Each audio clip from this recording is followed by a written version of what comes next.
Hey guys, Omni here. I wanted to talk to you guys a little bit about some bad news that we got for the Arrowverse earlier yesterday. And this comes hot off the heels of the announcement that this upcoming season of Black Lightning is going to include a backdoor pilot for a potential Painkiller spinoff series following Khalil's character on his own little internal journey. So they announced yesterday that along with that, this next season of Black Lightning, just like with Supergirl, will be the final season of the show. And honestly, that comes to a huge surprise for me because I thought the show was one of the stronger of the current slate of DC shows on the CW. Now, I know that statistically, it's the lowest performing, which saddens me because the show's very rich in its characters, in its storytelling, and its relevance to today's climate. I really enjoyed the show so much. Jefferson Pierce is one of my favorite characters in the Arrowverse right now, and it just it sucks. It sucks to see this show go because I feel like it still had a lot of potential. And I think one of the big things that hurt the show personally, this is my opinion, because I don't really have anything to back it up. It's just the way the last two seasons have felt. Because the first season was really strong, but I think like these last two seasons felt like one really long dragged out season because they are tied to the exact same storyline. They are realistically the exact same arc even too, which is a very different structure than we've seen with any of the other shows. Black Lightning season 1 felt very self-contained, and then season 2 and season 3 felt like one just continuous storyline. And for a while, because we were kind of dragging a lot of that out, it did feel like it was like, okay, we're still in this, we're still doing this. And once it finally came to an end at the end of season 3, finally, I felt like, okay, fresh breath of air, fresh new start. I was really excited to see where the show could go from there. Now that they have eliminated this Markovian threat, this issue with the government organization. I don't know why I'm blanking on the name of it, the one run by Odell. And where that can go from there now that they are finally free of all of that. Because we've been living in that world, in that Markovian threat, in this ASA, was that it? ASA? Yeah. Threat for 2 full seasons. And I was like, oh God, yes, we're finally out of this. What are we going to do from here? Just to find out that they're not picking the show up beyond season 4. And I don't know if it's like there's any other behind the scenes reasons for this. Whether it's something with the actors, the actresses involved. Maybe there's something like kind of like with Supergirl where it's kind of like the perfect storm. We're like, all right, I think we've had a good run. Let's go ahead, just like with Arrow, we'll just kind of call it quits before we kind of burn out more than we already have. You know, go out big while we still can. I don't know if it's one of those kinds of situations or if it is because of the ratings. Because when you look at the data, it is sadly the lowest performing ratings wise on average out of all of the DC Arrowverse shows on the CW. You know, ranking with Flash #1, Batwoman actually averaged out as the #2 slot out of all the new shows. So it definitely makes sense to me why this is being that show's first season. Like, okay, maybe we could salvage this by changing some things around, getting Javicia Leslie in here, changing up our Batwoman. Maybe we can keep this train going rather than losing momentum. Supergirl's been going on for 5 seasons now, going into its final 6th season. And there's been a lot of criticism around the show, especially this last season, about a dip in the storytelling, the writing, and honestly, it does show. And on top of that, you have everything going on in Melissa Benoist's life. She is now a mother. She's now happily married. There's a lot of things that especially right now with the pandemic going on, and them now having a newborn, it just makes sense that they step away from the character and she devotes this time to taking care of and being with her family. So I'm sure that weighed in on it too. I'm sure it was, like I said, a perfect storm of all these mix of criticisms, this decline in the ratings overall of the show. Even though it's not a huge dip when you're looking at the entire slate, it just makes sense that maybe we can focus on this and maybe they can revisit it down the road depending on what happens to Superman and Lois, because that show seems to be taking some things that have been set up previously in Supergirl and like twisting it, since we are now technically on a new Earth. So it seems like they're going to be establishing a little bit of a tweak to the canon that exists right now on Earth Prime.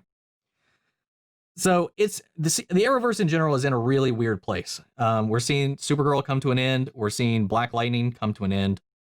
And, you know, it's even more painful, too, because we just came right off the heels of this huge crossover event with Crisis on Infinite Earths, whether you liked it or you didn't. It definitely set up this world, this united collective of all of our superheroes on TV being under the same roof, having their own Super Friends or Justice League, whatever you want to call it, as they assembled at the end and even came up with their own meeting place should things come to a head and need them to rejoin and reconnect and fight together.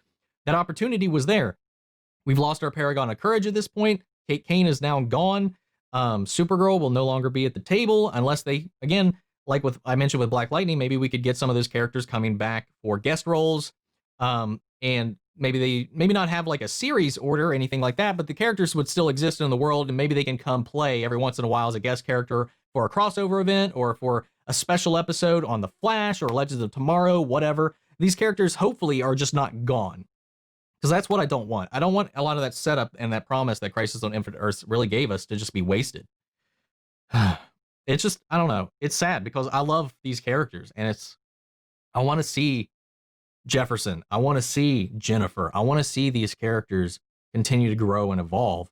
And they're characters that a whole demographic look up to and relate to and idolize. And it's just taking voices away from the table and on a platform that, is all about including these voices. And it just like baffles me as to what decision. And we don't, like I said, we don't know the whole story. It could be something involved with the people making the show. It could be an executive decision.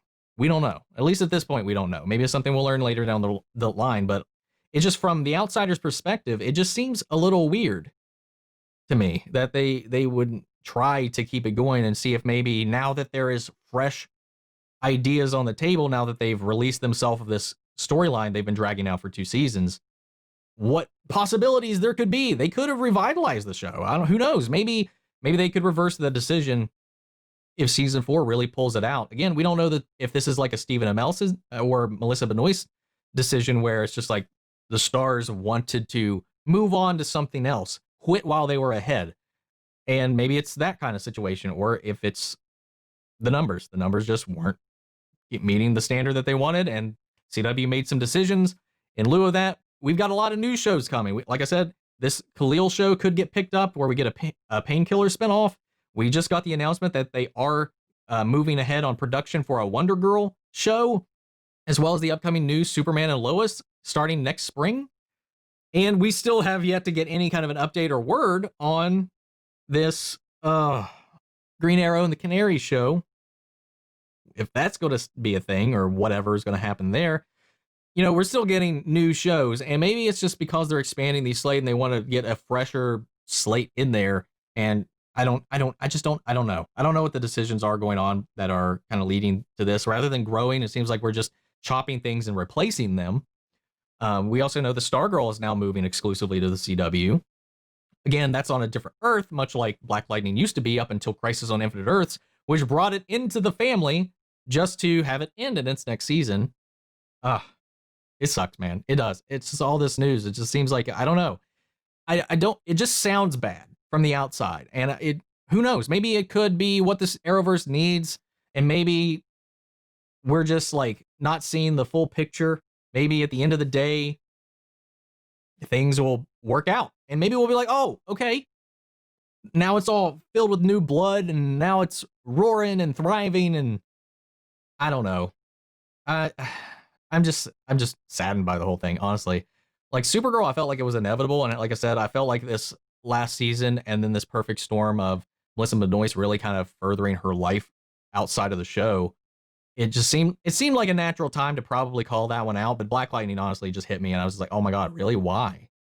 Like I like looking at the numbers, like I said, I could see why from like an executive point, but like from like a fan point of view, I'm just like, oh my God, why?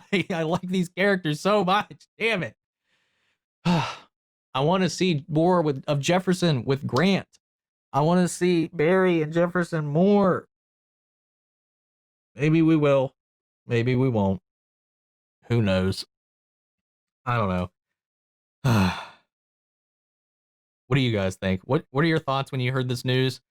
What are your thoughts on these new shows coming about for the CW Arrowverse? What are your thoughts on where things are going? Let me know down in the comments below. Let me know your thoughts, and we'll carry on the conversation after the video. Thank you guys so much for tuning in. Thank you guys, and I'll catch you guys in the next one. Take care, everybody.